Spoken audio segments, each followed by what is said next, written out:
여러분, 오늘날 한국 교회를 바라보면 어떤 생각이 드십니까? 한국 교회는 지금 성장이 정체되어 있고 사실은 줄어들고 있는 추세지요.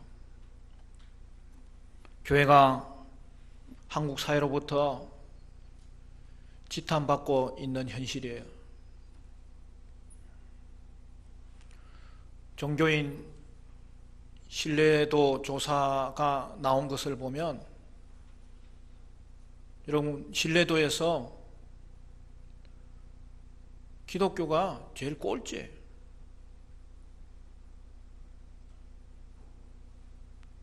천주교가 1위고 불교가 2위고 마지막이 기독교예요. 세상에 빛이 되어야 되고 세상을 구원하는 존재로 하나님이 세우셨고 세상의 소망인 교회가 어떻게 하다가 이렇게 된 것입니까? 10년에 한 번씩 그 종교인 센서스가 발표되는데요. 가장 근래에는 2015년에 통계가 나와 있습니다. 거기에 보면 개신교 인구가 19.7%, 천주교 인구가 그다음 불교 인구가 15.5%, 천주교 인구가 9.7%로 거기서는 개신교 인구가 제일 높게 나왔어요. 그 10년 전에 2005년 통계는 또 이것과 조금 달랐어요. 그때는 원래도 그랬어요. 통계 자체가 잘못됐다. 근데 우리가 이 통계로 인하여 방심하고 있을 상황이 아니에요. 결코 긍정적이지 않습니다. 종교가 없다고 하는 사람의 수가 계속 늘어나는 거예요. 그래서 현재로는 56.6%가 된 거예요. 그러니까 우리가 전도해야 될 대상은 사실은 더 늘어났어요.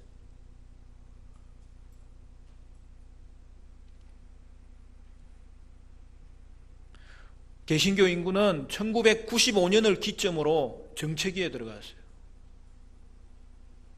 그리고는 지금은 쇠퇴기에 접어들었다는 것이 근래의 통계를 통해서 보고되고 있습니다. 여러분, 교회 안에서도 양극화가 일어나요.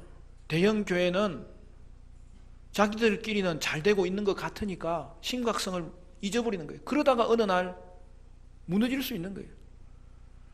개척교회가 되지 않는다는 거예요. 작은 교회는 생존을 걱정하는 분위기에 들어와 있는 거예요.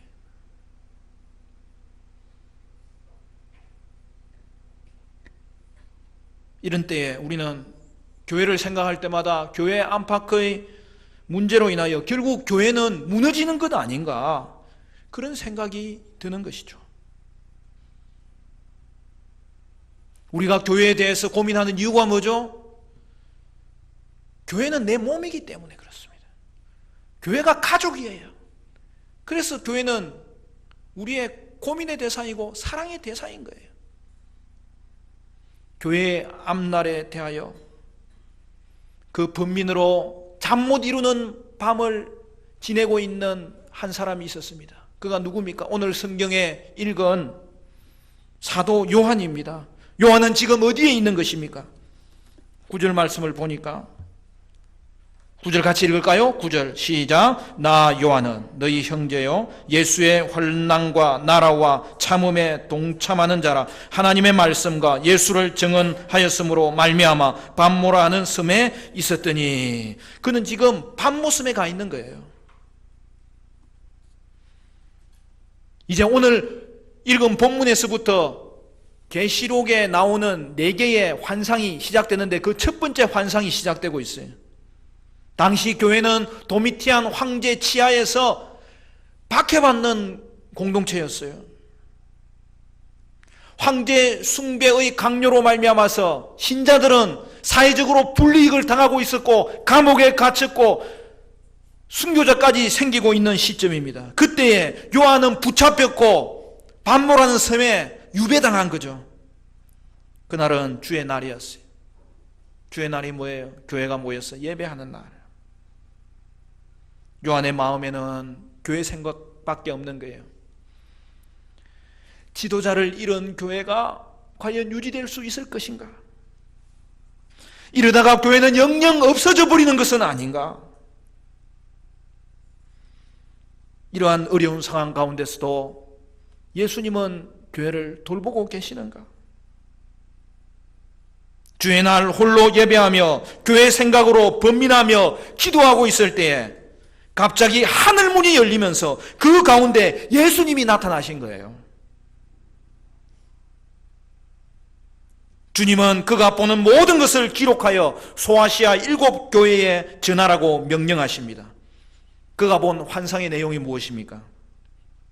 그것은 바로 승리하신 예수님의 환상이었습니다. 그런데 그 주님이 계신 곳이 어디였습니까? 12절 13절도 같이 읽어볼까요? 12절 13절 시작. 몸을 돌이켜 나에게 말한 음성을 알아보려고 돌이킬 때에 7 금 촛대를 보았는데 촛대 사이에 인자 같은 이가 발에 끌리는 옷을 입고 가슴에 금띠를 띠고.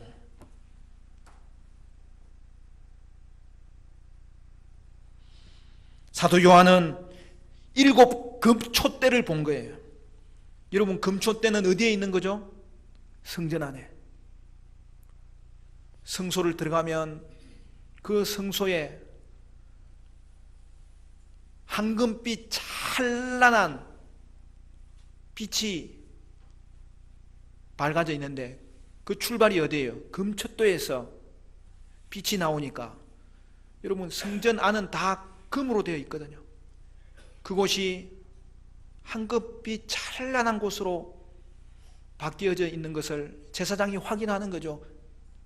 그 출발점이 어디예요? 그게 금촛대입니다. 여러분, 성전에 있는 금촛대 보셨어요? 이럴 때는 PPT가 필요한 것 같기도 해요. 여러분, 사진으로 보면 우리는 촛대가 하나 있잖아요, 그지? 그러나 성전에 있는 금촛대는 하나는 하나인데 거기에 가지가 옆으로 이렇게 3번 나 있어 가지고 7 등대에 등잔불이 켜져 있는 거죠. 근데 오늘 사도 요한이 본 것은 뭐예요? 7 금잔대를 본 게 아니고 7 금촛대를 보았다는 거예요. 가지 7개가 달린 금촛대가 7개가 자기 눈앞에 펼쳐진 거예요. 오늘 성경 20장 우리가 읽은 본문을 보면 거기에 정확하게 기록되어 있는 것은 여러분, 7 금촛대는 7 교회를 말하는 거예요.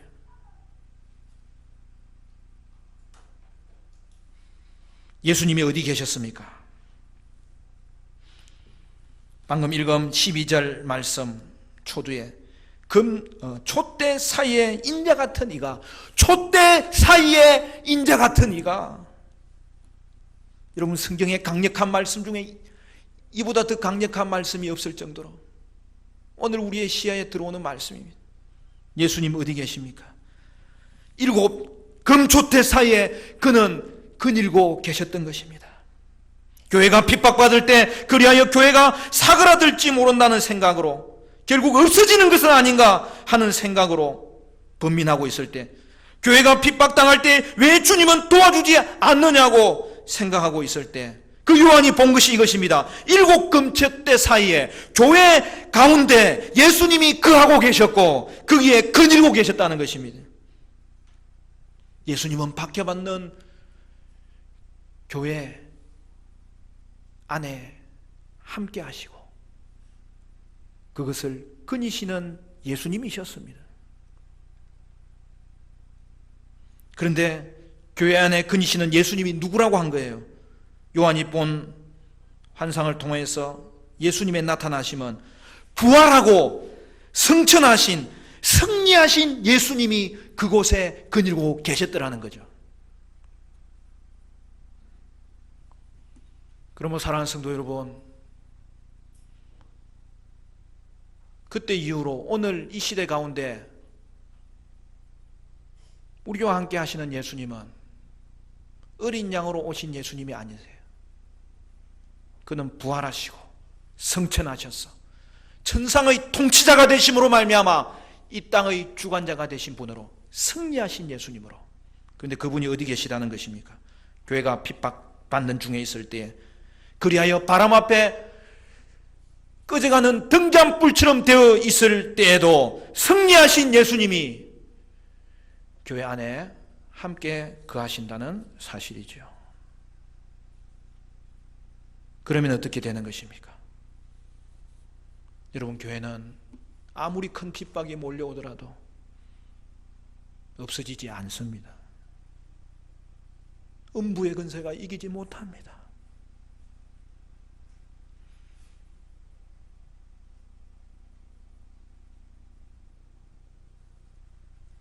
교회는 무너지지 않습니다.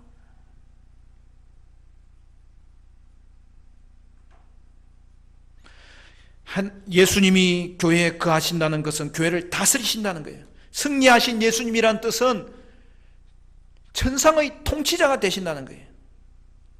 그러므로 여러분, 교회는 망하지 않습니다.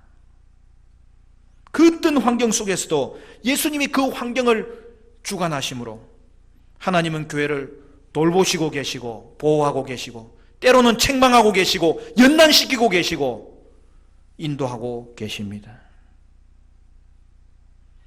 여러분, 12절부터는 예수님에 대한 구체적인 묘사가 나오죠.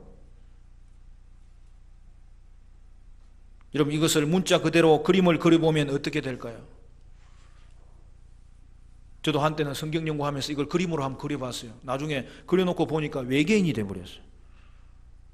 예수님이 이런 모습으로 존재한다는 것을 믿을 수 있을까요? 그렇지 않습니다. 여러분, 이 모든 예수님에 대한 형상은 구약을 배경으로 표현한 거예요. 그래서 그 의미가 중요한 거예요.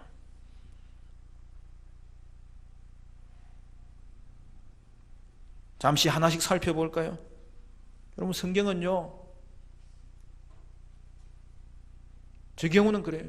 볼펜 하나 짚고 줄을 꺼가면서 봐야 될 정도로 너무나 심오한 거예요. 저는 성경을 볼 때마다 재밌어 죽겠어요. 성경이 얼마나 맛있는지. 오늘 본문의 내용은 그 말씀에 들어가면 들어갈수록 그 말씀의 의미가 우리에게 주는 그 강도가 너무나 놀라운 거예요. 그럼 13절부터 이제 예수님의 모습이 등장하잖아요. 거기 보면은 뭐라고 되어 있습니까? 인자 같은 이가. 앞에서 우리가 읽은 대로 이야기하면 촛대 사이에 인자 같은 이가.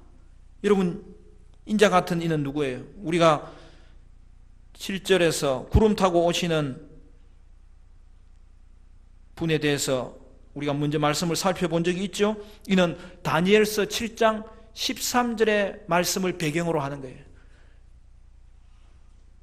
여러분, 구약의 선지서 중에서도 다니엘서의 내용은 이 계시록의 배경으로 가장 많이 등장하는 내용이에요. 여러분, 다니엘서 7장 13절에 보면 인자 같은 이가 하늘 구름을 타고 온다는 거예요. 그리고 그가 하나님 앞에서 나라와 권세를 받아서 이 땅에 온다고 되어 있는 거예요. 여러분, 복음서를 읽다 보면은 예수님은 자신을 인자라고 이야기하잖아요. 그는 사람의 아들이라는 뜻이 아니에요. 물론 그런 표현으로서 그 단어가 쓸 때도 있지만 가장 중요한 것은 구약이 약속했던 그 인자 같은 이가 바로 예수님이라는 것을 명명하는 거예요. 다니엘서 7장 13절에 보면 인자 같은 이가 하늘 구름을 타고 온다는 것을 배경으로 합니다. 예수님은 하나님이 보내신 메시아라는 거예요. 거기서 인자는 하나님으로부터 나라와 권세를 받는다고 하였는데, 이는 예수님의 죽음과 부활을 통하여 이루신 구속 사역으로 말미암아 하나님 나라가 성취된 걸 말하고, 하나님의 우편에 예수님이 앉으셨다는 것을 표현하는 거예요. 그러므로 예수님은 이전에도 왕이셨지만 지금은 구속 사역을 이루신 이후에 이 땅을 통치하는 왕으로서 지금 승리하신 주님으로 이 땅을 다스리신다는 거예요. 그 다음에는 뭐가 나오죠? 발에 끌리는 옷을 입고 가슴에 금띠를 띄었다. 이것은 여러분 누구 복장이죠? 제사장 복장이에요. 출애굽기 28장 4절에 묘사된 제사장이 겉옷을 입은 것과 에봇과 띠를 띈 것을 말하는 거예요. 예수님은 누구라는 거예요? 예수님은 새로운 성전으로 교회를 세우셨다는 것이고, 천상의 제사장으로 그 교회를 지금도 지키시고 계시다는 것을 말하는 거예요. 그의 머리와 털의 희기가 흰 양털 같고 눈 같다고 했어요. 그럼 이것은 옆집 할아버지를 말하는 거예요? 결코 그렇지 않아요. 방금 읽은 다니엘서 7장에 나오는데 7장 9절의 말씀이에요.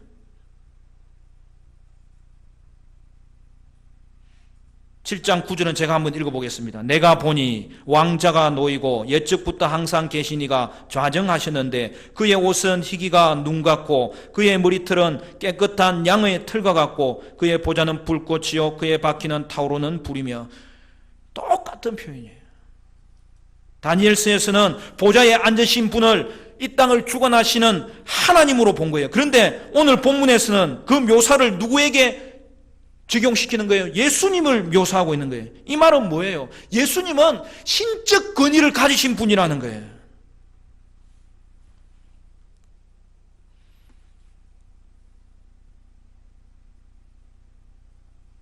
여러분, 바로 이 부분이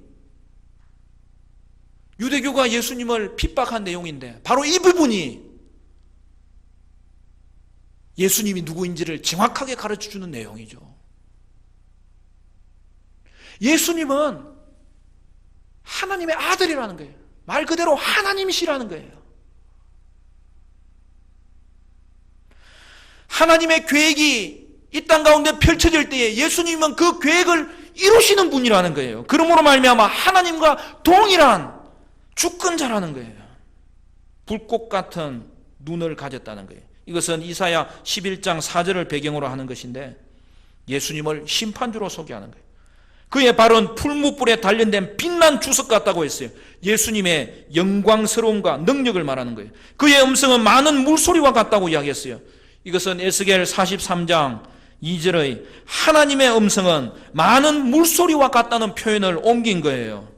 여기서도 마찬가지죠. 구약에서는 하나님의 음성이 많은 물소리와 같다고 했는데, 오늘 사도 요한이 본 것은 예수님의 음성이 많은 물소리와 같이 위엄이 있었고 능력이 있었고 권능이 있었다는 것을 보면서 예수님은 하나님과 같은 분이라는 것을 그가 보고 있는 거예요. 그의 오른손에는 7별이 있다고 했어요. 여러분, 오늘 우리가 읽은 본문 20절에는 뭐라고 되어 있습니까? 20절 같이 읽어볼까요? 20절 말씀 시작. 내가 본 것은 내 오른손에 7별의 비밀과 또 7금 촛대라. 7별은 7교회의 사자요 7촛대는 7교회니라. 예수님의 오른손에, 승리하신 예수님의 오른손에 7별이 붙잡혀져 있었는데, 여러분 7별은 뭐라고요? 7교회의 사자라는 거예요. 여러분, 이 7별은 7교회와 관련되어 있다는 거죠. 여러분, 교회의 사자라고 하니까 교회의 리더를 말하거나, 여러분, 교회의 메신저, 설교자를 말하는 것으로 해석하는 사람이 있는데, 죄송한 말씀이지만 그거는 한글 성경도 똑바로 보면 알 수 있는 거예요. 영어 성경을 보면 더 잘 알 수 있고, 원어 성경을 보면 더 잘할 수 있죠. 여러분 여기 사자는 뭐예요? 말 그대로 엔젤이에요. 천사예요. 천사는 어떤 존재예요? 천상적 존재예요. 그런데 그 천상적 존재가 교회의 천사라는 거예요. 그 말은 뭡니까? 천상적 존재와 교회는 연결되어 있다는 거예요. 교회는 이 땅에 있지만 천상적 존재와 연결되어 있는 존재이기 때문에 여러분 지상적인 실존을 가졌지만 그럼에도 불구하고 교회는 천상의 실존과 연결되어 있음으로 말미암아 벌써 이 땅에서부터 천상적인 존재로 살아간다는 것을 성경은 보여주고 있는 거예요. 천상의 존재는 누가 다스립니까? 예수 그리스도가 다스려요. 그 말은 뭐예요? 예수님이 천상적 존재를 다스리심으로 그 천상적 존재와 연결되어 있는 교회를 반드시 지키시고 돌보시고, 교회는 이 땅에 거하지만은 천상적 존재로서의 역할을 이 땅에서 감당하는 것을 오늘 이 교회에 7 별, 즉 교회의 사자를 붙이셔서 하나님은 이 땅에 있는 교회가 천국과 연결되어 있도록 언제든지 주관하고 계심을 성경은 말씀하고 있는 거예요.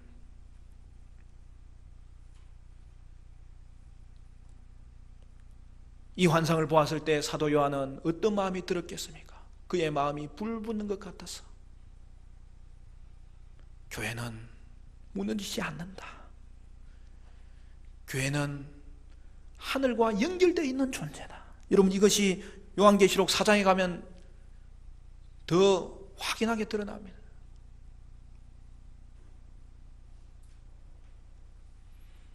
구약에서도 그런 표현이 있었죠. 야곱이 아버지를 속인 죄로 말미암아서 밧단 아람으로 도망을 갈 때 그가 광야에서 지치고 피곤하여 돌베개를 베고 잠에 들었습니다. 그때 그가 환상을 볼 때에 그가 본 환상이 뭐죠? 하늘에서 사다리가 내려와서 천사가 오르락 내리락 하더라는 거예요. 그게 오늘 이 본문의 내용이에요. 그 일이 하나님의 교회에서 성취된다는 거예요. 오늘 하나님의 교회는 하늘 사닥다리가 연결되어 있어서 천사가 오르락 내리락 함으로써 하나님이 천사를 주관하심으로 하나님의 교회는 반드시 천상적인 존재로 이 땅 가운데 하나님이 보호하신다, 하나님이 돌보신다, 하나님이 주관하신다, 그 이야기를 사도 요한이 예수님의 환상을 통해서 보게 된 것이죠.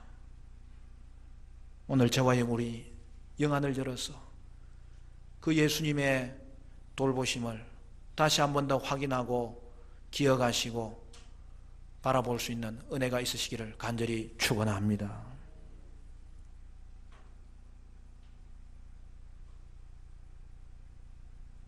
그 다음엔 뭐라고 되어 있습니까? 그의 입에서는 날쌘 금이 나온다는 거예요. 예수님의 심판자로서의 역할을 말합니다.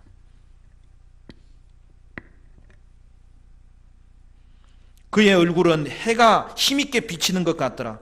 사사기 5장 31절의 예언이 관련되어 있는 말씀인데요, 예수님의 메시아로서의 승리를 말하는 거예요. 그러므로 예수님의 모습은 무엇입니까? 예수님은 그의 죽음과 부활을 통하여 이루신 예수님의 메시아와 통치자와 제사장과 심판자로서의 지위를 가지고 오늘 우리 가운데 승리하신 예수님으로 등장하시고 그가 활동하시고 그가 역사하신다는 것을 오늘 본문을 통하여서 보여주는 것입니다.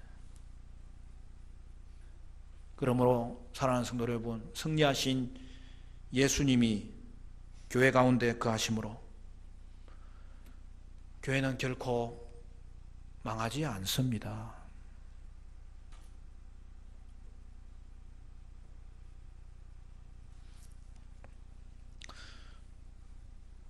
저는 대학 시절에 정말 열심히 신앙생활을 했어요.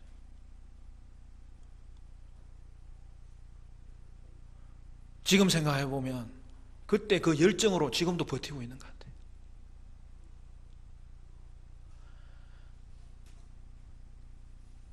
대학생이 되어서 시간적인 여유가 있어서 하나님의 말씀을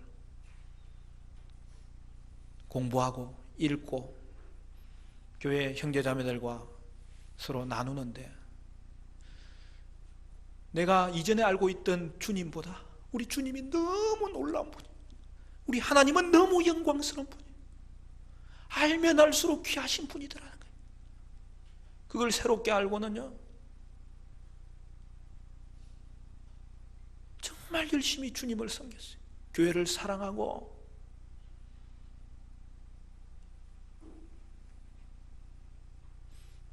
아침부터 주일은 밤까지 교회를 봉사하고,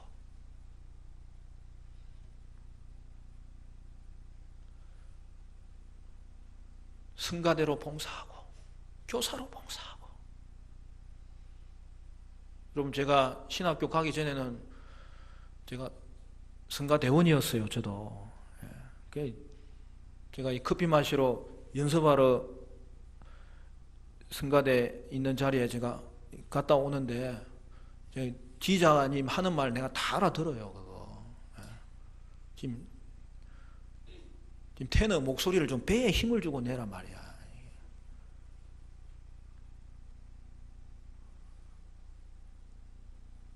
방학 때는 대학부 청년부 수련회 봉사하고, 또 중고등부 또 도와주고, 또 주일학교 도와주고, 거기다가 또 남해교회 주일학교 도와주고, 또 남해교회 청소년부 제가 찬양 인도하고, 그리고 또 우리 모이는 모임이 있어가 그 연합 수련회 또 도와주고. 그러다 보니까 방학에 한 5주는 제가 집에 없었더라니까요.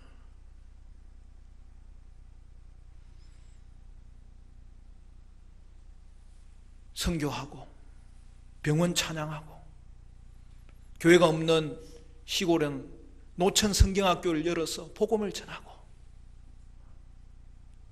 그런데 제가 본 교회의 모습은 너무 암울했어요. 목사님과 장로님이 늘 싸우고, 성도들끼리 서로 싸우고. 제 모교회가 본당 옆에 교육관을 지었어요. 거기에 대학부실이 들어간다는 것을 알고 너무 기뻤어요. 근데 문제가 생겼어요. 대학부실 옆에 당회실이 들어온 거예요. 여러분, 당회가 모이면 뭐 해요? 우리 교회는 그렇지 않으니까 잘 모르지. 싸우는 거예요. 평일날 대학부 모임이 있어서 주일날은 기도회로 모였는데, 기도회로 모이고 성경 공부하고, 그렇게 하면 옆방에서 막 주일 오후에 고함 소리가 들려오는 거예요. 한 번은 제가 성경 공부하다가 열을 받아가지고, 가만히 생각해 보니까 계단에 올라오는데 그 건물 짓다가 아직도 도구 정리가 안 해가지고 그 해머가 있었거든요. 해머. 여러분, 해머 알죠? 뭉치 이만한 거. 그게 생각이 나가지고 제가 가가지고 그걸 들고 가가지고 당회실 쪽 그 벽을 갖다가 내리쳐버렸어요. 그랬더니 조용하더라고요. 그 이후로 계속 조용했어요. 그 안에 우리 아버지도 장로님으로 계셨어요.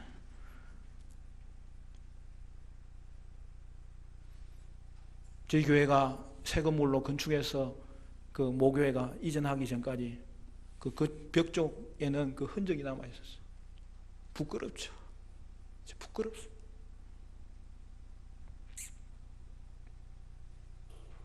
지금도 목사라고 교회를 섬기고 있는데,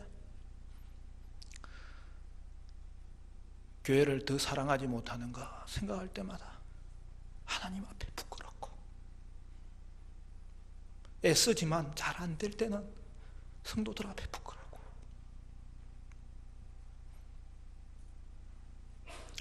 그래서 눈물 흘릴 때가 한두 번이 아닙니다. 교회가 박해 가운데 위협을 받아서 무너지고 있을 때 그 교회는 과연 살아있을 것인가? 때로는 교회가 교회 안의 문제로 말미암아 흔들리고 무너질 때 과연 그 교회는 남아있을 것인가?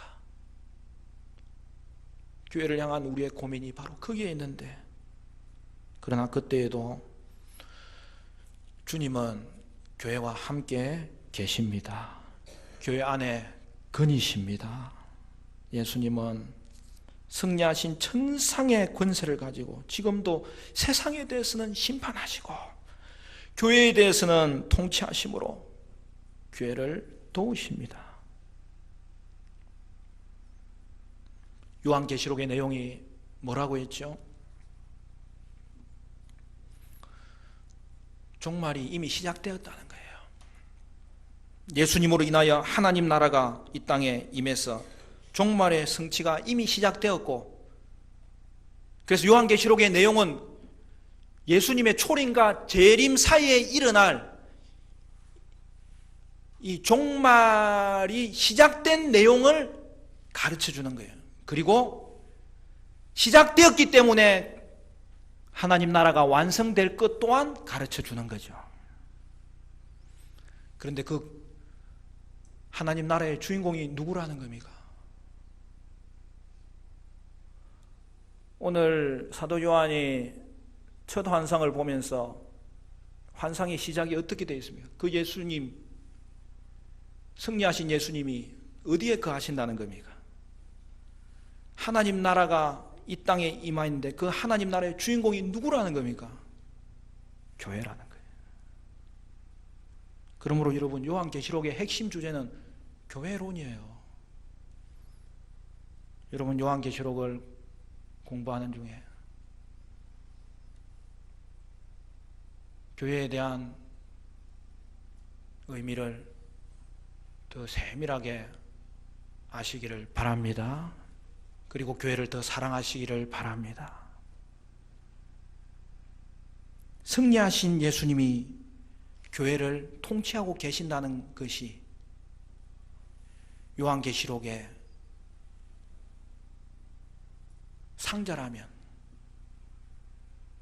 그 안에 주인공은 교회라는 거예요. 그래서 요한계시록의 주제는 한마디로 말하면 전투하면서 승리하는 교회입니다.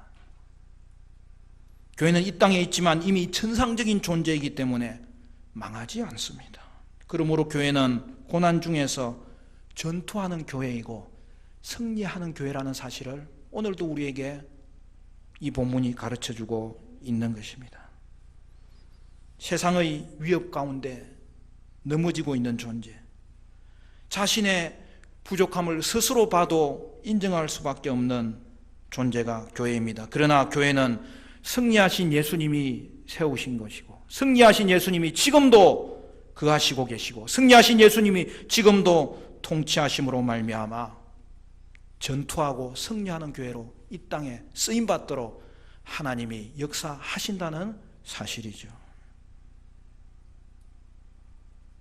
그러므로 교회는 하나님 나라 주인공으로 이 땅에 존재하고 부활과 재림 사이의 모든 기간 동안에 하나님이 직접적으로 통치하신다는 것입니다.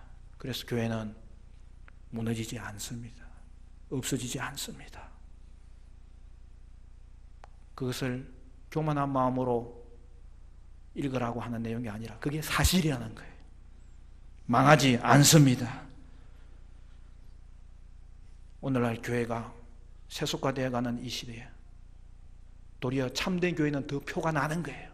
그러므로 저와 여러분은 주님의 교회를, 하나님의 말씀을 바르게 전하고 신실하게 전하고 충성되이 전하는 교회로 세워야 되겠고, 하나님의 교회를 참된 교회로, 성정적인 교회로, 주님이 통치하심에 순종하는 교회로 세워야 되겠습니다.